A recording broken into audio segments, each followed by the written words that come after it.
مشتاق uncle, آخر کیا وجہ ہے کہ انڈیا میں مکیش امبانی، لکشمی متل، گوتم ادانی، جندال فیملی، کمال برلا اور رتن ٹاٹا جیسے بڑے بڑے سرمایہ دار موجود ہیں، اور ان کا شمار دنیا کے بڑے انڈسٹریلسٹ اور بزنس مین میں ہوتا ہے، جبکہ پاکستان میں ان کے مقابلے میں کوئی ایک بزنس مین بھی موجود نہیں، اور انڈیا کی معیشت دن بہ دن ترقی کر رہی ہے، جبکہ پاکستان اب بھیک مانگنے والے ممالک کی فہرست میں پہنچ چکا ہے۔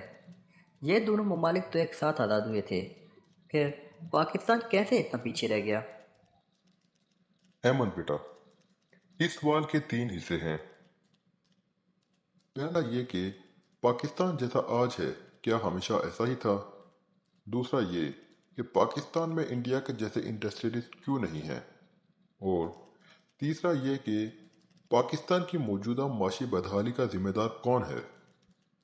سب سے پہلے بات کرتے ہیں کیا پاکستان شروع سے ایسا ہی تھا جیسا آج ہے؟ تو اس کا جواب ہے بالکل بھی نہیں۔ پاکستان نے ایک ایسا دور بھی دیکھا ہے جب پاکستان کو دنیا آنے والی سپر پاور کی نظر سے دیکھنا شروع ہو گئی تھی۔ پاکستان کے اس دور کو پاکستان کا گولڈن ایرا یعنی پاکستان کا سنہری دور بھی کہا جاتا ہے۔ یہ دور 1958 سے 1978 تک رہا تھا۔ یہ وہ دور تھا جب پاکستان اس خطے میں سب سے زیادہ تیزی سے ترقی کر رہا تھا۔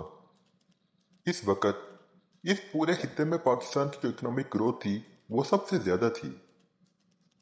اس دور میں نیو یارک ٹائمز میں ایک آرٹیکل چھپا تھا جس میں نیو یارک ٹائمز نے پاکستان کو اگلا امریکہ پریڈکٹ کیا تھا۔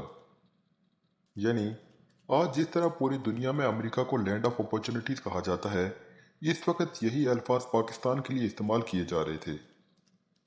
نیو یارک ٹائمز نے اپنے آرٹیکل میں پاکستان میں اکنامک ڈیولپمنٹس کا حوالہ دیتے ہوئے یہ پریڈکٹ کیا تھا کہ اگر پاکستان کی گروتھ کی شرح یہی برقرار رہی تو آنے والے چند سالوں میں پاکستان اگلا امریکہ بن جائے گا۔ اب میں آپ کو بتاتا ہوں کہ ایوب خان کے دور کا جو اکنامک ماڈل تھا یا جو اکنامک پالیسیز تھیں وہ کیا تھیں۔ جب پاکستان اور ہندوستان کی پارٹیشن ہوئی تو پاکستان کے حصے میں بہت ہی کم انڈسٹری آئی تھی۔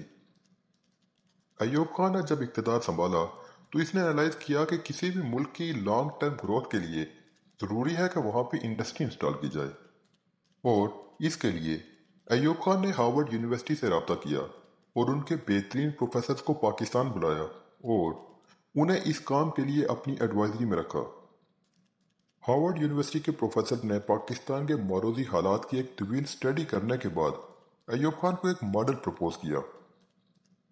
ماڈل یہ تھا چونکہ اس وقت جو بیس ہے وہ بہت لو ہے، یعنی جو انڈسٹری اس وقت ملک میں ایگزسٹ کرتی ہے وہ بہت ہی کم ہے، لہذا اس وقت جو پاکستان کے اندر موجود سرمایہ دار ہیں ان سے بات کرنی چاہیے اور انہیں کنونس کرنا چاہیے کہ وہ اس ملک میں انڈسٹری لگائیں، اور انہیں یہ اعتماد دلایا جائے کہ ریاست ان کی اس امر میں پوری معاونت کرے گی۔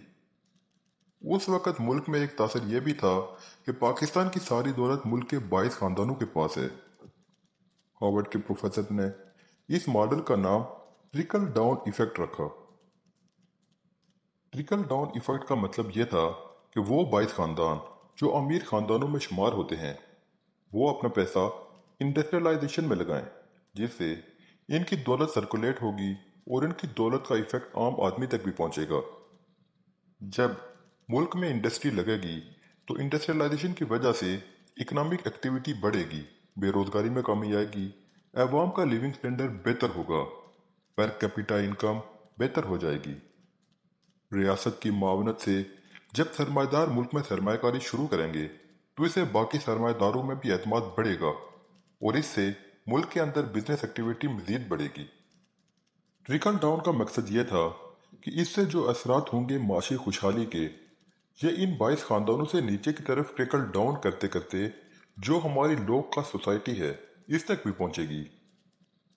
لہذا ایوب خان نے ہارورڈ یونیورسٹی کے ٹرکل ڈاؤن منصوبے پر فوری کام شروع کر دیا اور تمام بڑے سرمایہ داروں کو انڈسٹریلائزیشن کے لیے راغب کر دیا۔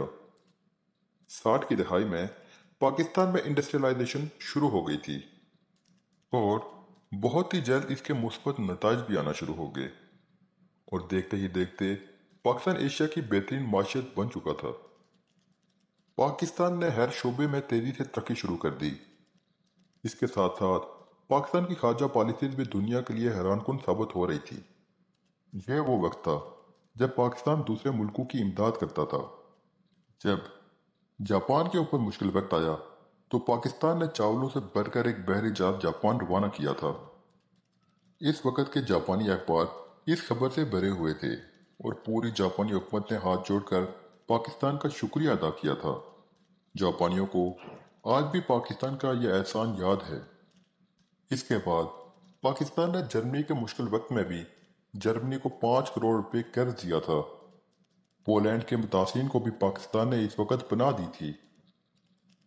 یہ وہ وقت تھا جب چین خستہ حال تھا اور دنیا سے کٹا ہوا تھا، تو پاکستان نے چین کا دنیا کے ساتھ رابطہ کروایا تھا۔ چین اور امریکہ کا پہلا رابطہ اور ہنری کسنجر اور صدر رچرڈ نکسن کے چین کے پہلے دورے کا انتظام بھی پاکستان نے کیا تھا۔ پی آئی اے دنیا کی پہلی ایئر لائن تھی جس نے چین کی سرزمین کو چھوا تھا۔ اس وقت ماؤ زے تنگ اور چوان لائی نے ایئرپورٹ پر آ کر پی آئی اے کی فلائٹ کا استقبال کیا تھا۔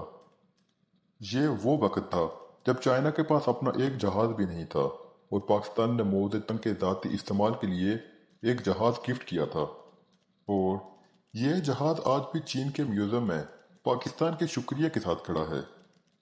چین میں لوہے کا پہلا کارخانہ پیکو کی طرز پر لگایا گیا تھا اور چوان لائی اسے دیکھنے کے لیے اپنے ماہرین کے ساتھ 1996 کی دہائی میں لاہور آئے تھے۔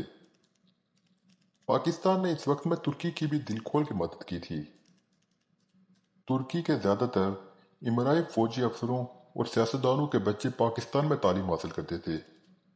پاکستان نے ترکی کے استنبول ایئرپورٹ پر بھی پہلا بوئنگ طیارہ اتارا تھا، جس کے لیے ترکی نے استنبول ایئرپورٹ پر نیا رن وے بھی بنایا تھا۔ اس وقت ترکی کی پوری کابینہ اس فلائٹ کے استقبال کے لیے ایئرپورٹ پر آئی تھی۔ پاکستان نے اس وقت میں موراکو، تیونس اور الجزائر کی آزادی میں بھی مرکزی کردار ادا کیا تھا۔ پاکستان نے ان کی سیاسی قیادت کو پاسپورٹ بھی دیے اور اقوام متحدہ میں اپنے پنچ سے انہیں خطاب کرنے کا موقع بھی دیا۔ ایران کی ترقی اور یورپ اور امریکہ کے ساتھ تعلقات میں بھی پاکستان نے انتہائی اہم کردار ادا کیا تھا۔ شاہ ایران ہر دوسرے ماہ پاکستان کا دورہ کرتے تھے اور پاکستان کی ترقی کو حیرت سے دیکھتے تھے۔ فلسطین کے لیے پہلی عالمی آواز بھی پاکستان نے ہی اٹھائی تھی۔ شام، اردن اور مصر کی سفارتکاری، آزادی اور بحالی میں بھی پاکستان نے اہم کردار ادا کیا تھا۔ سعودی عرب میں 1970 تک پاکستان سے زکوٰۃ جاتی تھی۔ متحدہ امارات کی ترقی میں بھی پاکستان نے اہم کردار ادا کیا تھا۔ اس وقت ایمریٹس ایئر لائن کو دنیا کی بہترین ایئر لائن میں شمار کیا جاتا ہے۔ ایمریٹس ایئر لائن کا کوڈ EK ہے، جس میں K کا مطلب کراچی ہے۔ یہ ایئر لائن کراچی سے شروع ہوئی تھی، جسے PIA نے شروع کیا تھا۔ PIA نے انہیں جہاز بھی دیے تھے اور عملہ بھی، کیونکہ اس وقت PIA کا شمار دنیا کی بہترین ایئر لائنز میں ہوتا تھا۔ ایمریٹس کا کوڈ آج بھی EK یعنی ایمریٹس کراچی ہے۔ مالٹا کے بچوں کے سلیبس میں PIA کا ایک پورا مضمون ہے جو انہیں آج بھی پڑھایا جاتا ہے۔ اس کے علاوہ سنگاپور ایئر لائن اور سنگاپور پورٹ دونوں پاکستانیوں نے بنائی تھیں۔ یہ وہ وقت تھا جب انڈونیشیا اور ملائیشیا دونوں کے اشرافیہ کے بچے عالمی تعلیم حاصل کرنے پاکستان آتے تھے۔